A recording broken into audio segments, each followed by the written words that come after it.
Good morning, everyone. I'm absolutely delighted and thrilled to be here today. It's a tremendous turnout. And from Staffordshire Police point of view, I'd like to place on record my thanks to the Office of the PCC and to Sue for arranging today and for all of you who've turned up today. I'm not going to take too long because you're going to hear from one of my superintendents, Amanda Davis, who's going to explain what our approach is in Staffordshire Police. But just to outline to you, it is a real priority for us around how we address the threat around all aspects of cybercrime. And if there are two things I'd like to just reinforce based on what you've already heard from Gary this morning and what you will hear throughout today is firstly, please do report. We do need to know what is happening. We have a good idea, but not the complete picture. And we absolutely are driven by intelligence and information around our activities that we will then do. And secondly, it is just to reinforce that this has to be a partnership approach, a partnership that is strong across law enforcement, but goes well beyond law enforcement, into our communities, into our potential victims, our businesses, the private sector, voluntary agencies. This has to be a partnership approach. And I think as Amanda goes through what our strategy is around dealing with cyber-related matters, you will see that actually traditional law enforcement pursue activities is just one small part. This has to be around that emphasis on prevention and protection, and we can only do that together. So I'd like to now welcome onto the stage Superintendent Amanda Davis, who is our force lead for cybercrime.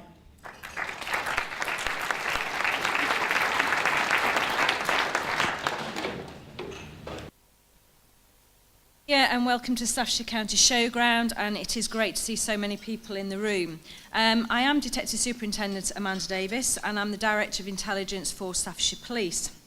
I do have the unenviable task of trying to understand the threat that cybercrime poses to our community here in Staffordshire. And probably the most difficult task that I needed to do first was convince every department within Staffordshire Police that they actually had a part to play in tackling cybercrime. I am pleased to say that the strategic governance group that I chair has an attendance of just under 30 individuals. And most, if not all, of the departments within Staffordshire Police are involved in some way. So, first of all, I'm just going to go through why is cybercrime our biggest threat? And let me just throw a few statistics at you. I know you heard lots of statistics this morning, but this one quite astounded me. And this is 1 minute, 60 seconds at any one time this happens on the internet. I'll just go through a few. So 156 million emails are sent every 60 seconds, 3.5 million searches on Google, 900,000 logins on Facebook, and 16 million text messages. And this is growing on a daily basis. So we have never been so connected. But with that comes the risk that our personal data has never been so accessible. And most of what we do on a daily basis involves some sort of the use of the computer. So whether that is shopping in a department store using your loyalty card or your bank card to pay at the checkout, whether that's walking through your town centres and you are captured on CCTV, or even simply ringing through your electricity reading over the telephone. It is all connected. So what are Staffordshire Police trying to do about this? So you would expect us to set a strategy, and there is 5 areas up there, but one in particular I want to pick out is that of our most vulnerable victims within the community. We take and record on average 250 crimes a month related to cybercrime. And we also investigate at any one time between 10 and 12 offences that are cyber-dependent only. And these are referred to as from other police forces and through the national and regional teams that we deal with. And then we have action fraud on top of that. And the last quarter, Staffordshire households reported 220 crimes to action fraud that were then triaged and sent through to Staffordshire Police to investigate. What we do have is a dedicated business analyst. And Sam, as we know her, what she will do is identify from the crimes that are reported to us the most vulnerable individuals that have been a victim of crime. What happens then is a local PCSO who lives close by to that victim will then visit them and help them put measures in place to protect them from being a further victim of crime. And this is a real success story for us, because I am pleased to say that so far we've had a 100% success rate, that those visited and those protected have not been a repeat victim of crime for cybercrime. So the strategy aims are then broken down into 4 areas, and this is what we call our 4P plan. So prevent, protect, pursue and prepare. And the first one I'm going to talk about is prevention. And this really, our aim here is trying to identify those that may become involved in cybercrime and divert them away from that, and you've heard from Cal this morning. And also trying to understand the risks that are actually out there.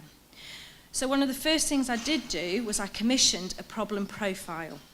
And this was to identify where the gaps were within how we looked at cybercrime. It was to identify which areas of Staffordshire were most vulnerable. And it was also to look at the demographics of our offenders. And we continue to work through that problem profile. And that will be refreshed in the new year to enable me and my team to understand and benchmark against where we are with working through it. The next one is about protection. And I've already talked to you about how we protect our most vulnerable victims, which I do believe is a great success for us. But we've worked very closely with the Office of the Police and Crime Commissioner, their online fraud partnership, and we support all the joint campaigns and initiatives. And you've already heard from Gary the great work that the regional team are doing, and also the introduction of our new digital PCSO. Now, I am going to embarrass Matt a little bit because I'm sure most of you haven't actually met him yet. So I am just going to ask Matt just to stand up and wave so you know exactly who he is and you can talk to him later. And he's very proud of that avatar that he's got over there because it actually looks like him, which is a bonus. And Matt's role will be absolutely instrumental in this protect area that we are trying to move into. And it's in getting those messages across to our communities. Pursue. Probably what you would recognise as what police should be good at and should be doing.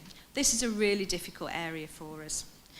The threat of cybercrime is increasing, and we have to rely on experts and specialists across the country to help us investigate the complex crimes that come in this area. But it's also essential that our frontline staff understand how to recognise cybercrime. And we took the stance that we would train all our frontline staff in that first identification, that first understanding of when they are going to a victim, that a cyber element is involved within that reporting. So we did that, and all our staff have been trained, but that's only the start of the journey. And over the next 12 months, we'll see a more specialist input to the same staff as we continue on that journey to develop and enable our staff to understand cybercrime better. It isn't easy to detect. The figure I can give you is quite poor, and you'll sort of say to yourself, you know, why isn't it better? At the moment, we only detect about 10% of the crime, the cybercrime that is coming in. And this is because we need the skills, we need the resources, and we need to understand cybercrime better, and this is what I'm hoping we are getting there. And the last one is prepare. So I've talked about the training of staff, but it's also about the increase of knowledge, and the increase of knowledge for our communities, our businesses, and our partners. And to see so many people here today at the start of that journey is absolutely great. Preparing our staff will never stop. The changing in reporting, the different methods being used for cybercrime, and the different crimes being reported, we need to make sure that we keep on the front foot with understanding the differences that are coming. But we also need to help ourselves, and that's keeping ourselves up to date and maintain and develop our understanding as well. So how do we do all this? I've alluded to our strategic governance group, very knowledgeable, great attendance, experts within their own departments and enthusiastic individuals. And behind our 4P plan, as you would expect, sits a delivery plan. And one of the most important aspects we see is the links that we have with businesses and the relationships that we have with our national and our regional colleagues, because without them, we couldn't be in the place that we are at this moment in time. I've already mentioned our problem profile, which helps set the route for us and helps benchmark what we're doing. And I've already mentioned our business analyst, and of course, Matthew. So you might be asking yourself, okay, so what? You know, why do we need the resources? Why do we need the skills? Why do we need to spend more money in looking at cybercrime? Well, I'm going to go back to the first slide that I showed you and around some statistics, but put that into a context for Staffordshire Police and for the Staffordshire communities. So in the last 12 months, our communities, through cyber-enabled crime, have lost £260,000 through online shopping scams and auctions, £97,000 lost through computer software fraud, £97,000 lost through payment of a service that didn't exist, £37,000 through cheque, plastic card and bank accounts fraud, 1.6 million through spoof emails requesting money, and £8,000 through dating scams. Personally, I think when you start talking actual cost to victims, it does put it into perspective and the need for us all to tackle cybercrime. So I will just leave you with the last slide and a bit of a plea. And this is about information. There is lots of information out there, and I will point you towards the Staffordshire Police website because I actually think it's quite good. And this is just a capture from it. It has got lots of data, lots of information, and lots of ways of trying to protect yourself and your families and your businesses from being a cyber crime victim. If it doesn't look right, if it doesn't feel right, then it probably isn't right. And it's just to say to you, before you start clicking, before you start answering the questions, before you start giving your personal information away, then get that advice first. And the money shot for today is report it, report it, report it. Thank you.